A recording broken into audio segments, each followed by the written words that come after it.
Nah, di sini saya akan melakukan kunjungan untuk mengetahui bagaimana sih sejarah Sayan Petudu yang ada di Tanah Mandar ini. Simak video selanjutnya. Sejarah Sayan Petudu. Sejarah dimulainya tradisi ini tidak diketahui secara pasti siapa yang menciptakan atau siapa yang memulai dan kapan dimulainya. Ada sumber yang mengatakan bahwa Sayan Petudu sudah ada sejak abad ke-14 pada masa pemerintahan Raja pertama Kerajaan Balanipa, Iyam Bungi yang bergelar Todilaling. Disebutkan bahwa pada masa itu kuda merupakan satu-satunya alat transportasi dan masyarakat berinisiatif untuk sekaligus menjadikannya sarana hiburan, sehingga lahirlah Sayan Petudu. Versi lain mengatakan bahwa Sayan Petudu baru mulai dikembangkan saat Islam menjadi agama resmi di beberapa kerajaan di Tanah Mandar, yaitu pada abad ke-16. Dikisahkan bahwa sejak dahulu berkuda sudah menjadi tradisi, dan kuda identik dengan kekerasan, kekuasaan, kekuatan, dan kemewahan. Setelah Islam masuk, kuda kemudian dididik, dilatih, sekaligus menjadi alat pendidikan. Bagi putra bangsawan, keterampilan berkuda menjadi sebuah keharusan. Demikian halnya para santri.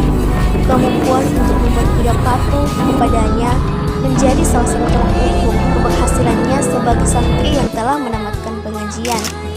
Karenanya, para santri melatih dan mendidik kuda untuk bergerak, mengikuti irama rebahan ataupun serangan salawatan. Dari sini, Sayan Petudu mulai berkembang di lingkungan istana dan disakralkan, dan hanya dimainkan pada upacara-upacara ritual yang berkaitan dengan kelahiran Nabi Muhammad SAW. Dalam perkembangannya, Sayan Petudu menjadi tradisi untuk merayakan penamatan Al-Quran. Seorang anak yang telah hatam bacaan Al-Quran akan diupacara dengan menunggangi Sayan Petudu dan diarak keliling kampung untuk disaksikan oleh masyarakat. Sayan Petudu pun menjadi motivasi bagi anak-anak untuk segera menamatkan Al-Quran. Pada masa sekarang, fungsi Sayan Petudu mengalami pergeseran mengikuti zaman. Sayan Petudu tidak hanya digelar pada penamatan Quran, namun juga digelar untuk penyambutan tamu kehormatan dan untuk kepentingan atraksi wisata.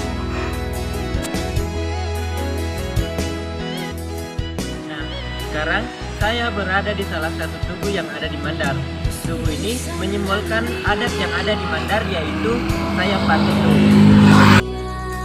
Dalam atraksi Sayan Petudu, kuda akan bergoyang dan bergerak mengikuti tabuhan rebana.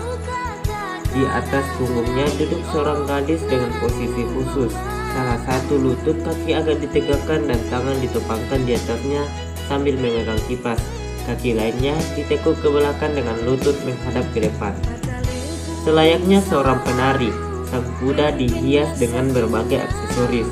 Demikian pula gadis penunggangnya yang disebut dengan pesaweang, berhias dengan pakaian adat khas Mandar, yaitu baju koko, dan dinaungi dengan payung kehormatan. Pembawa payung disebut dengan Pak Lalang. Untuk penamatan Quran, dalam bahasa setempat disebut Mapatama Quran. Anak yang diupacarakan akan berada di belakang penunggang atau pesaweang dengan memakai pakaian haji atau pakaian khas yang dikenakan seseorang yang telah bergelar haji. Untuk laki-laki memakai sorban dan perempuan mengenakan selendang penutup kepala. Saat tetabuhan rebana mulai berbunyi, sang kuda akan menghentak-hentakan kaki dan mengangguk-anggukkan kepala, dan sesekali mengangkat setengah badannya di udara. Suara gemerincing dari hiasan kuda berpadu dengan hentakan kaki kuda dan tabuhan rebana, semakin menambah semangat sang kuda dan penonton yang menyaksikan. Untuk menjaga kestabilan gerakan kuda, seorang laki-laki bertugas sebagai penuntun kuda sekaligus memberi instruksi kepada kuda dan disebut sawi. 4 orang sebagai pendamping yang disebut pasarung. Masing-masing 2 orang di samping kanan dan kiri kuda bertugas menjaga kestabilan gadis penunggang. Pengiring musik yang kelompok rebana disebut parrawana berada di bagian depan bersama seorang petalin dada atau pelantun syair Mandar. Sesekali, suara tabuhan akan diselingi dengan syair-syair yang dilantunkan Pakalin Dada yang berisikan nasihat-nasihat agama, pendidikan, dan pantun pergaulan muda-mudi. Tradisi Sayang Patuk Du telah ditetapkan sebagai warisan budaya tak benda nasional.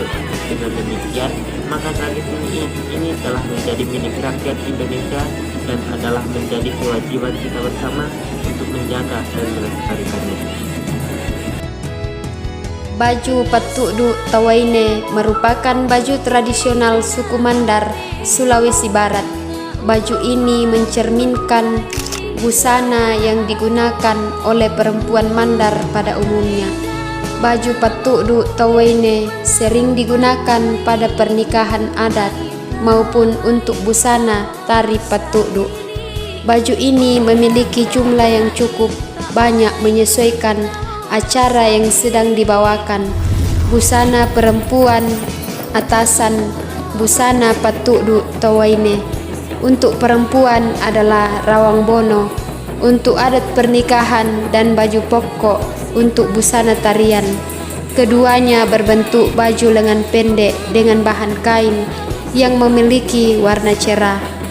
Lipak sakbe, sarung dengan motif tenun khas Mandar sebagai bawahan. Motif yang digunakan biasanya corak raja, corak biji delima, atau batu datsima. Untuk aksesoris atau hiasan, mengenakan sanggul yang dilingkari hiasan bunga. Kemudian pada pinggul memakai kawari yang dilengkapi dengan ikat pinggang yang disebut sima-simang. Kalung koin emas juga menghiasi leher serta galang balik sebagai gelang di kedua pergelangan tangan.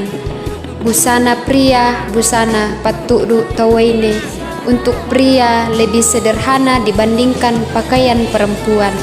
Pada umumnya menggunakan jas warna hitam dan bawahan celana panjang kain berwarna hitam juga. Untuk hiasan pelengkapnya yaitu penutup kepala berwarna hitam dengan beberapa motif sebagai hiasan.